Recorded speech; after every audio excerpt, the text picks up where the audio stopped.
So இந்த பிரசங்கத்தை முழுமைப்படுத்துறதுக்காக நான் வந்து ஒரு சொப்பனத்தை மாத்திரம் சொல்லிட்டு நம்ம வந்து ஜெபம் பண்ணி முடிக்க போறோம்.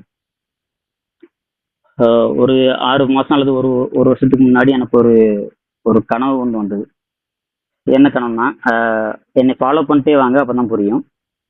என்ன கனவுனா, அந்த கனவுல அந்த சொப்பனத்துல நான் வந்து ஒரு பிரயாணம் பண்ண போறதுக்காக ஒரு டிராவல் பண்ண போறதுக்காக ஒரு பஸ்ல வந்து டிக்கெட் புக் பண்ணியிருக்கேன். சாயங்காலம் பஸ் இத்தனை மணிக்குன்னு சொல்லி ஒரு குறிப்பிட்ட மணி நேரத்துக்கு பஸ் என்கிட்ட டிக்கெட் இருக்குது. நான் வந்து சேவ் பண்ணியிருக்கேன், புக் பண்ணியிருக்கேன். அப்போ உங்க எல்லாருக்கும் தெரியும், நம்ம வந்து பஸ்ல டிக்கெட் புக் பண்றோம் அப்படின்னா ஒரு போர்டிங் பாயிண்ட் ஒன்று இருக்கும். நம்ம வந்து இந்த இடத்துல இருந்து நீங்க ஏறிக்கலாம் அப்படின்னு சொல்லி அவங்க அங்கங்க ஒரு சில போர்டிங் பாயிண்ட் வச்சிருப்பாங்க, ஏறுறதுக்குன்னு சொல்லி இடங்கள் வச்சிருப்பாங்க. அந்த இடங்கள் நமக்கு தெரியும், சொல்லப்பட்டிருக்கும். நம்ம வந்து அங்கங்க வெயிட் பண்ணுவோம். அந்த போர்டிங் பாயிண்ட்ல நான் வந்து அந்த குறிப்பிட்ட மணி நேரத்துக்கு வந்து வெயிட் பண்ணணும். அப்போ நான் எல்லாம் ப்ரிப்பேர் ஆகி என்னுடைய தேவையான திங்ஸ் எல்லாம் எடுத்துட்டு நான் அந்த போர்டிங் பாயிண்ட்டுக்கு வந்துட்டேன். என் வீட்டு பக்கத்துல தான் போர்டிங் பாயிண்ட் இருக்குது. அந்த போர்டிங் பாயிண்ட்டுக்கு நான் வந்துட்டேன். அப்படி வந்து வெயிட் பண்ணும்போது பஸ்ல இருந்து கால் பண்ணுவாங்க நமக்கு. பஸ் கிளம்புற அந்த டைம், அதாவது நம்மளை ஒரு அலர்ட் பண்ணுறதுக்காக பஸ்ல இருந்து நமக்கு கால் பண்ணுவாங்க. உங்களுக்கு தெரியும், அனுபவம் இருக்கும். அந்த மாதிரி எனக்கு ஒரு கால் வருது. கால் பண்ணி இந்த மாதிரி பஸ் கிளம்பிட்டு தம்பி, நீங்க போர்டிங் பாயிண்ட்ல நீங்க ஆயத்தமா இருங்க அப்படின்னு சொல்லி ஒரு கால் வந்துச்சு. நானும் நான் ரெடியாக தான் இருக்கேன். சரி, பஸ் வரப்போகுதுன்னு வெயிட் பண்ணிட்டு இருக்கிறேன்.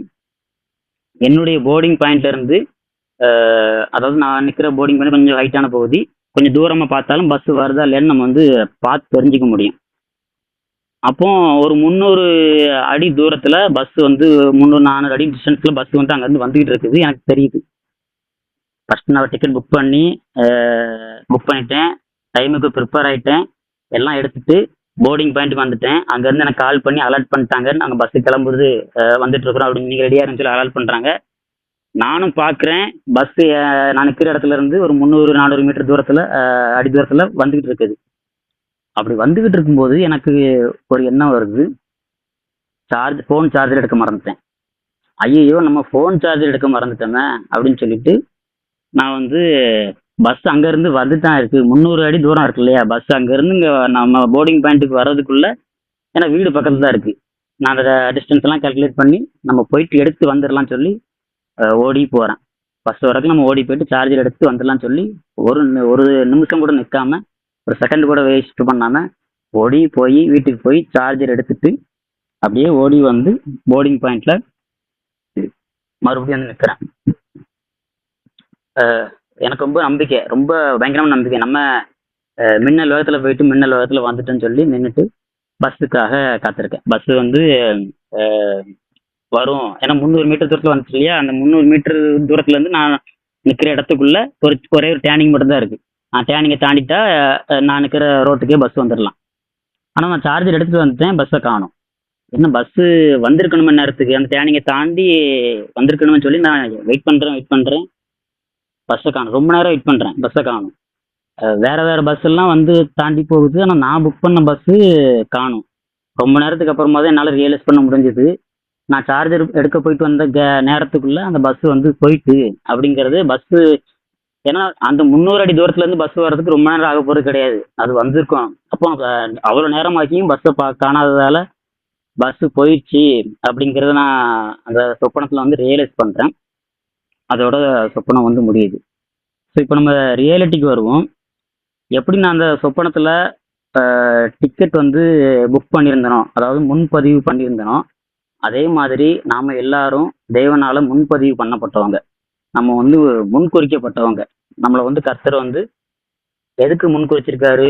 ஒரு பிரயாணத்துக்காக முன்குறிச்சிருக்காரு. ஒரு டிராவல் பண்ணுறதுக்காக நம்மளை வந்து முன்குறிச்சிருக்காரு. எங்கேருந்து எங்கே போகிறதுக்கு? ரட்சிப்பில் துவங்கி பரலோகம் போய் சென்றடைகிறதுக்காக இந்த டிராவலுக்கு கர்த்தர் நம்மளை முன்குறிச்சு நம்மளை வந்து தெரிந்தெடுத்திருக்காரு. அப்போ நம்முடைய வேலை என்னதான் இருக்கு? இந்த பிரயாணத்தில் நம்ம வந்து வெற்றிகரமாக போய் முடிக்கிறதுக்கு நம்ம எல்லாரும் ஆயத்தப்பட்டு போர்டிங் பாயிண்ட்ல வந்து நிற்க வேண்டியது அவசியமா இருக்குது. கர்த்தர் பரலோகத்துக்கு போய் சேர்றதுக்கான ஆயத்தம் எப்படிப்பட்ட பரிசுத்தம் இருக்கணும், அதெல்லாம் உங்களுக்கு தெரியும். ஆயத்தப்படுறது மட்டும் இல்லாமல் போர்டிங் பாயிண்ட்னு ஒன்று இருக்கு. அந்த போர்டிங் பாயிண்ட் அப்படிங்கிறத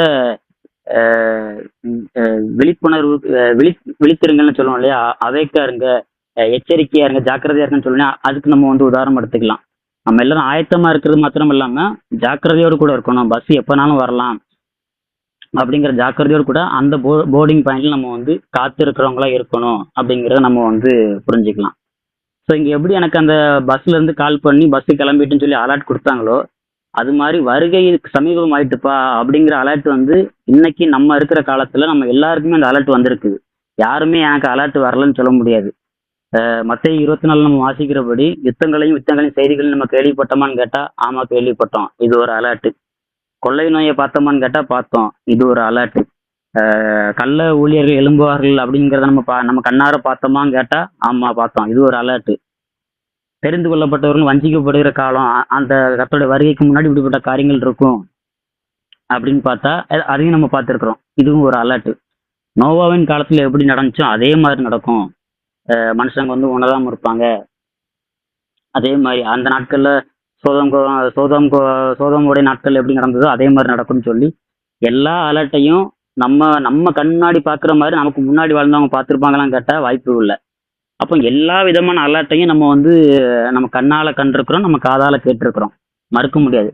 அப்போ அலர்ட் பண்ணப்பட்டுட்டோம். நம்ம வந்து போர்டிங் பாயிண்ட்ல எந்த அளவுக்கு ஆயத்தமாகி எந்த அளவுக்கு விழிப்போட இருக்கணும் அப்படிங்கிறத வந்து நம்ம இந்த நேரத்துல உணர வேண்டியது அவசியமா இருக்கு.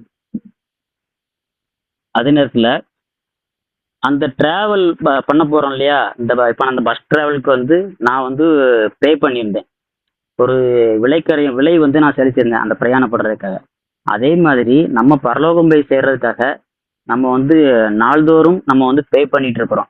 என்ன பே பண்ணிட்டு இருக்கிறோம்? நம்ம அடைந்த அவமானங்கள் மூலமா நம்ம வந்து அந்த டிராவலுக்கு நம்ம பே பண்ணியிருக்கிறோம். நம்ம அடைந்த நிந்தைகள் மூலமா நம்ம வந்து பே பண்ணியிருக்கிறோம். நம்ம பட்ட பாடுகள் மூலமா நம்ம வந்து பே பண்ணியிருக்கிறோம். நம்ம வந்து எவ்வளவுக்கு நெருக்கப்பட்டோமோ அந்த ஒவ்வொரு நெருக்கத்தின் மூலமாகவும் நம்ம அந்த பரலோக பிரயாணத்துக்கு போறதுக்காக நம்ம வந்து பே பண்ணியிருக்கிறோம். நம்ம வந்து எவ்வளவு ஆண்டவர் நிமித்தமா நம்ம வந்து தள்ளப்பட்டோமோ, ஒடுக்கப்பட்டோமோ, துரத்தப்பட்டோமோ, எவ்வளவு தூரம் நம்ம வந்து கண்ணீர் வடிச்சோமோ, அந்த ஒவ்வொரு துளி கண்ணீரும் வந்து நம்ம கர்த்தருடைய சமூகத்துல வந்து நம்ம அந்த பரலோக பிரயாணத்துக்காக நம்ம வந்து பே பண்ணியிருக்கிறோம். இவ்வளவு விலைக்கரையம் செலுத்தி, இவ்வளவு பிரயாசப்பட்டு, இவ்வளவு நெருக்கப்பட்டு, இத்தனை போராட்டமும் எதை டிபெண்ட் பண்ணி இப்போ நீங்க உலகத்தாரா போயிட்டீங்கன்னா நீங்க வந்து ஒரு மேபி ஒரு ஸ்மூத்தான ஒரு லைஃப் வந்து வாழக்கூடும், இருக்கலாம். எல்லாரும் சந்தோஷமா இருக்கும், நீங்களும் ஜாலியா இருக்க முடியும். ஆனா எல்லாத்தையும் துறந்து நான் இந்த ஒரு இடுக்கமான வாசலை நீங்க தெரிந்து கொண்டு அதுல வருகிற எல்லா துக்க நெருக்கமான காரியங்கள், நெருக்கமான சூழ்நிலைகள் எல்லாத்தையும் நீங்க அனுபவிக்கிறதுக்கு காரணம் நான் இந்த பரலோகத்துக்கு போய் சேரணும் அப்படிங்கிற ஒரே பிரதான நோக்கம் தானே தவிர வேற நோக்கம் கிடையாது. நான் பாடுபட்ட கர்த்தர் சந்தோஷமா இருப்பார் அதுக்காக நம்ம பாடுபட்டு இருக்கிறோம், அல்லது கர்த்தர் அப்படி அவர் கொஞ்சம் அப்படி எந்த காரணமே நம்ம எடுக்க முடியாது. பரலோகத்துக்கு போய் நான் சேரணும்ப்பா, இந்த பாடுகள் மூலமா நான் வந்து சீர்படுத்தப்படுறேன், நான் ஸ்திரப்படுத்தப்படுறேன், நான் உருவாக்கப்படுறேன்.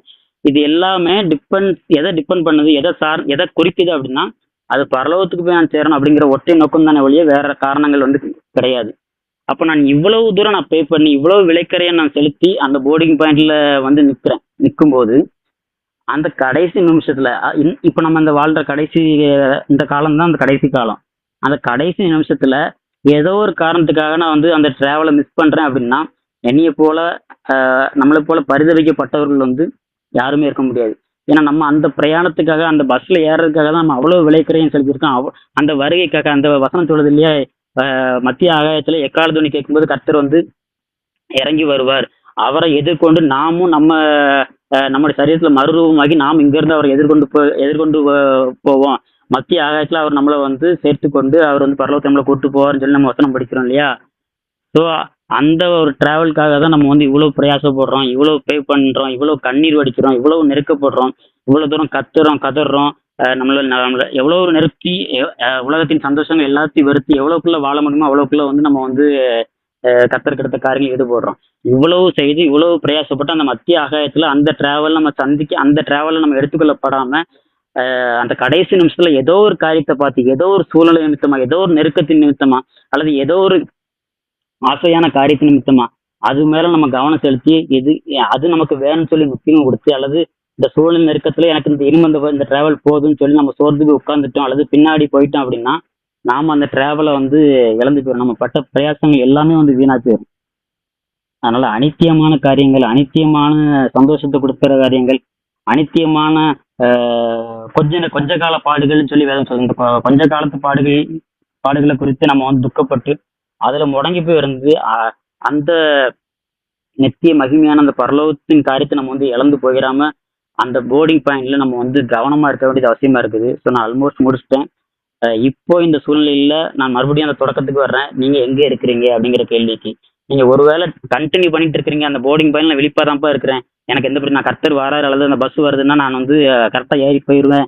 நான் நான் நான் பட்ட பிரயாசம் அல்லது நான் பே பண்ண பேமெண்ட் வந்து வேஸ்டா போகாது, என்னுடைய விளைத்திறன் வீணா போகாது, நான் நான் அவ்வளோக்குள்ள ஜாக்கிரதையா இருக்கிறேன் அப்படின்னு சொல்லி நீங்க இருந்தீங்கன்னா ரொம்ப சந்தோஷம்.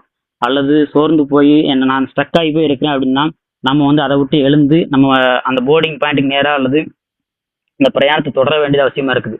ஒருவேளை நம்ம பின்னாடி போயிட்டு இருக்கிறோம் பாவத்தின் நிமித்தமோ அல்லது உலகத்தின் ஆசை நிமித்தமோ ஏதோ ஒரு நிமித்தமா நம்ம வந்து ஒரு உலகத்துக்கு ஒத்த வேஷத்தோடு கூட வாழ்ந்துட்டு நம்ம வந்து ஏனதனமா இருக்கிறோம் அப்படின்னா அதை விட்டு நம்ம மனம் திரும்பி மறுபடியும் நம்மளுடைய பிரயாணத்தை அந்த போர்டிங் பாயிண்ட்டை நோக்கி அல்லது மத்திய ஆகாயத்தை நோக்கி அல்லது கர்த்தருடைய வருகையை நோக்கி நம்ம வந்து தொடர வேண்டியது வந்து அவசியமா இருக்குது. ஸோ இங்கே நம்ம புரிஞ்சிக்க வேண்டிய காரியம், நம்ம எல்லாருமே பே பண்ணியிருக்கோம் அல்லது பே பண்ணிக்கிட்டு இருக்கிறோம். ஒவ்வொரு நாளும் பே பண்ணிட்டு இருக்கிறோம். யாரும் கஷ்டப்படாம கிடையாது. அந்த விளைச்சலையும் வீணாய் போகாதபடிக்கு நீங்க கொஞ்சம் விழிப்புள்ளவர்களா இருங்க அப்படின்னு